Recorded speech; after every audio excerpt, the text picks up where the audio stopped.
രാഷ്ട്രപതി ദ്രൗപദി മുർമു ശബരിമല സന്ദർശിക്കുകയാണ്. അതിൻ്റെ ഭാഗമായി അവർ തിരുവനന്തപുരത്ത് വരുന്നുണ്ട്, എറണാകുളത്തെ പരിപാടികളുണ്ട്, പാലായിൽ പരിപാടികളുണ്ട്, ക്രിസ്തീയ സംഘടനകളുടെ പരിപാടികളുണ്ട്. അപ്പോൾ വളരെ വിപുലമായ ഒരു യാത്രയാണ് ഇപ്രാവശ്യം വരുന്നത്. മാത്രമല്ല, കുമരകത്ത് സ്റ്റേ ഉണ്ട്, തിരുവനന്തപുരത്ത് 2 പ്രാവശ്യം സ്റ്റേ ഉണ്ട്, ഹെലികോപ്റ്ററിൽ യാത്രയുണ്ട്, ഫ്ലൈറ്റിൽ യാത്രയുണ്ട്, കൊച്ചി വിമാനത്താവളം നെടുമ്പാശ്ശേരി എന്നുള്ള യാത്രയുണ്ട്, തിരുവനന്തപുരത്ത് നിന്ന് വരുന്ന യാത്ര. അങ്ങനെ വലിയ വിപുലമായ ഒരു പ്ലാനുമായിട്ടാണ് ഇപ്രാവശ്യം പ്രസിഡന്റ് കേരളം സന്ദർശിക്കുന്നത്. അതുകൊണ്ട് തന്നെ വലിയ സുരക്ഷയാണ് ശബരിമലയിൽ വർദ്ധിപ്പിച്ചിരിക്കുന്നത്. പ്രത്യേക ജീപ്പിലായിരിക്കും ശബരിമലയിൽ കൊണ്ടുപോകുക എന്ന് പറയും. കാരണം ശബരിമലയിൽ ഈ പറഞ്ഞ പോലെ 2 തരത്തിലാണല്ലോ അവിടുത്തെ ദർശനമുള്ളത്. ഒന്ന് 18-ാം പടി മാലയിട്ട് പിന്നെ ഇരുമുടിക്കെട്ടുമായി 18-ാം പടി ചവിട്ടിപ്പോകുന്ന അയ്യപ്പ ഭക്തന്മാരുണ്ട്. അത് കഴിഞ്ഞിട്ട് അവിടെ സാധനങ്ങൾ കൊണ്ടുപോകാനും പോറ്റി പോകാനും മന്ത്രിമാരും മറ്റുള്ളവരൊക്കെ പോകുന്നത് സന്നിധാനം വരെ ജീപ്പ് പോകാൻ പരിപാടിയുണ്ട്. അതിൽ വേറെ റോഡ് വഴി പോകാം. അപ്പോൾ ആ റോഡ് വഴി കൊണ്ടുപോയി അവിടെ സന്നിധാനത്ത് കൊണ്ടുപോയി ദർശനം നടത്തിക്കുക എന്നുള്ളതാണ്. അല്ലാതെ ഈ മാലയിട്ട് അല്ലെങ്കിൽ പടി ചവിട്ടി 18-ാം പടി വഴി കയറുമോ എന്ന് നമുക്കറിയില്ല. പക്ഷെ അങ്ങനെയല്ല, എന്തായാലും തിരിച്ചാണ് ചിന്തിച്ചിരിക്കുന്നത്. അപ്പോൾ വളരെ വലിയ ഒരു സംഭവമാണ്. ഒരുപാട് പ്രസിഡന്റുമാരൊന്നും അങ്ങനെ സന്ദർശിച്ചിട്ടില്ല ശബരിമല. അപ്പോൾ ശബരിമലയിൽ മുർമു പ്രസിഡന്റ് വരുമ്പോൾ വലിയ സുരക്ഷയാണ്. പ്രത്യേകിച്ച് ഇപ്പോൾ ഈ സ്വർണ്ണമൊക്കെ അടിച്ചുകൊണ്ട് പോയതുകൊണ്ട് ഈ ഗ്യാപ്പ് നോക്കി വേറെ ആരെങ്കിലും കയറി വല്ലതൊക്കെ അടിച്ചുകൊണ്ട് പോകുമോ എന്നുള്ള ഭീതിയൊക്കെ എല്ലാവർക്കും ഉണ്ട്. അതുകൊണ്ട് വലിയ സുരക്ഷയാണ് അവിടെ രാഷ്ട്രപതിക്ക് ഏർപ്പെടുത്തിയിരിക്കുന്നത്. പിന്നെ തിരുവനന്തപുരത്ത് അവർ ചില പരിപാടികളിൽ പങ്കെടുക്കുന്നു. അത് കഴിഞ്ഞിട്ട് പിന്നെ കൊച്ചിയിൽ പരിപാടികളുണ്ട്. അതുപോലെ തന്നെ പാലായിൽ, ഞാൻ നേരത്തെ സൂചിപ്പിച്ചതുപോലെ പാലായിൽ പരിപാടികളുണ്ട്, ശതാബ്ദി ആഘോഷമുണ്ട്. അങ്ങനെ വളരെ വ്യത്യസ്തമായ പരിപാടികളുമായിട്ടാണ് പ്രസിഡന്റ് വരുന്നത്. ഇതിനെ തുടർന്ന് ഡിസംബർ 4-ന് അതിൻ്റെ അടുത്ത വിശദാംശങ്ങൾ നമ്മൾ അടുത്തൊരു വീഡിയോയിൽ പറയാം.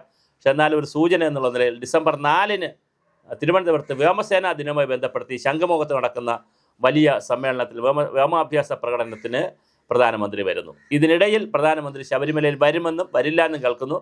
അങ്ങനെ ശബരിമലയിൽ പ്രധാനമന്ത്രി വരികയാണെങ്കിൽ തീർച്ചയായിട്ടും ഈ ഒക്ടോബർ, നവംബർ, ഡിസംബർ മാസം 2-3 മാസം കൊണ്ട് പ്രസിഡന്റും പ്രധാനമന്ത്രിയും ഒക്കെ കേരളത്തെത്തുന്നു. സ്വാഭാവികമായിട്ട് അതിൻ്റെ സുരക്ഷയും അതിൻ്റെ പദ്ധതികളും പ്ലാനുകളൊക്കെ വരുന്നു. ഇതിനിടയ്ക്ക് ഇവിടെ തെരഞ്ഞെടുപ്പുണ്ട്, ആ ഒരു പ്രശ്നമുണ്ട് കേരളത്തിൽ. അതിൻ്റെ സന്നാഹത്തിലാണ് നമ്മുടെ സംവിധാനങ്ങൾ ഒന്നാകെ. എന്നാൽ പോലും പ്രസിഡന്റ് വരുമ്പോൾ സ്വാഭാവികമായിട്ട് അത് കാണാതിരിക്കാനാകില്ല. പ്രധാനമന്ത്രി വരുമ്പോൾ പ്രോട്ടോക്കോൾ അനുസരിച്ച് സുരക്ഷാ മാർഗ്ഗങ്ങൾ കൊടുക്കാതിരിക്കാനാകില്ല. അതിനുള്ള തയ്യാറെടുപ്പിലാണ് ഗവൺമെൻറ്റും കളക്ടറും അതുപോലുള്ള സംവിധാനങ്ങളും. എന്തായാലും ഈ മാസം മുർമു വരുന്നു, 22-ആണെന്ന് തോന്നുന്നു വരുന്നു. അന്ന് വലിയ സുരക്ഷയായിരിക്കും കേരളത്തിൽ. അത് കഴിഞ്ഞാൽ നരേന്ദ്രമോദി പിന്നെ ശബരിമല വരുന്നു. അത് കഴിഞ്ഞാൽ അദ്ദേഹം ഡിസംബർ 4-ന് വ്യോമസേനാ ദിനത്തിൽ തിരുവനന്തപുരത്ത് വരുന്നു. എന്തായാലും മുർമു വരുന്നതിനകത്ത് വലിയ അത്ഭുതങ്ങളൊന്നുമില്ല. അത് പ്രസിഡന്റാണ്, വന്ന് തൊഴുത് ദർശനം നടത്തി അവർ പിന്നെ കാണിക്കയിട്ട് പിന്നെ ഭസ്മം വാങ്ങിപ്പോകും, അല്ലെങ്കിൽ അർച്ചന വാങ്ങിപ്പോകും. പക്ഷേ നരേന്ദ്രമോദി വരുമ്പോൾ സ്വാഭാവികമായിട്ടും ചില ചർച്ചകൾ കൂടി വരാൻ സാധ്യതയുണ്ട്. ശബരിമല കേന്ദ്രം ഏറ്റെടുക്കുമോ, പുതിയ ദേവസ്വം ബോർഡ് ബില്ലും വരുമോ, എന്തൊക്കെയാണ് അതുമായി ബന്ധപ്പെടുത്തിയിട്ടുള്ള ചർച്ച സീരിയസ് ആയിട്ട് വരും. നമുക്ക് കാത്തിരുന്ന് കാണാം എന്താണ് മോഡിയുടെ പാക്കേജ്. അത് വയനാട് പാക്കേജ് പോലെയാണോ, വന്നു കണ്ടു പോയി എന്നുള്ളതല്ലാതെ കാര്യമായിട്ടൊന്നും കിട്ടിയില്ല എന്ന പരാതി സംസ്ഥാന സർക്കാരിനുള്ളതുപോലെ ഇത് വന്നു കണ്ടു കീഴടങ്ങി പോയി കൊള്ളാം, അയ്യപ്പനെ കുറിച്ചൊക്കെ കുറച്ച് പ്രകീർത്തിച്ചിട്ട് മണികണ്ഠൻ കൊള്ളാമെന്നൊക്കെ പറഞ്ഞിട്ട് പോയാൽ പോരാ. ശബരിമല ദേവസ്വത്തിൻ്റെ ഈ പറയുന്ന കാര്യങ്ങളുടെ കൊള്ളരുതായകളെ കൈകാര്യം ചെയ്യുന്നതിനുള്ള കേന്ദ്ര നടപടികളും കേന്ദ്ര അന്വേഷണവും അതുപോലെ തന്നെ കേരളത്തിലെ ക്ഷേത്രങ്ങളെ സംരക്ഷിക്കുന്നതിനുള്ള പുതിയ ബില്ലും പരിപാടികളും വരുമോ? അതുപോലെ തന്നെ മലബാർ ദേവസ്വം കേരളത്തിൽ മലബാർ, കേരള, പിന്നെ ഗുരുവായൂർ എന്നൊക്കെ പറയുന്ന കൂടൽമാണിക്യ ദേവസ്വങ്ങളുണ്ട്. ഇതെല്ലാം കൂടി ഏറ്റെടുത്തുകൊണ്ട് പുതിയ ദേവസ്വം ബില്ല് വരുമോ എന്നുള്ളതും അറിയാൻ ആളുകൾക്ക് കൗതുകമുണ്ട്.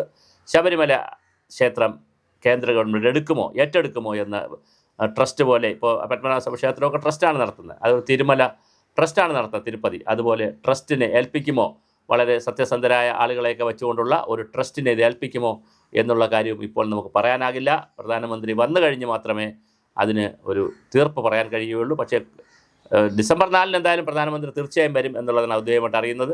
ശബരിമലയിൽ വരുന്നതിനെ സംബന്ധിച്ച് ഇപ്പോഴും ഷെഡ്യൂളൊന്നും ആയിട്ടില്ല. പക്ഷേ രാജീവ് ചന്ദ്രശേഖർ പോയി കാണുകയും വരണമെന്ന് പറയുകയൊക്കെ ചെയ്തിട്ടുണ്ട്.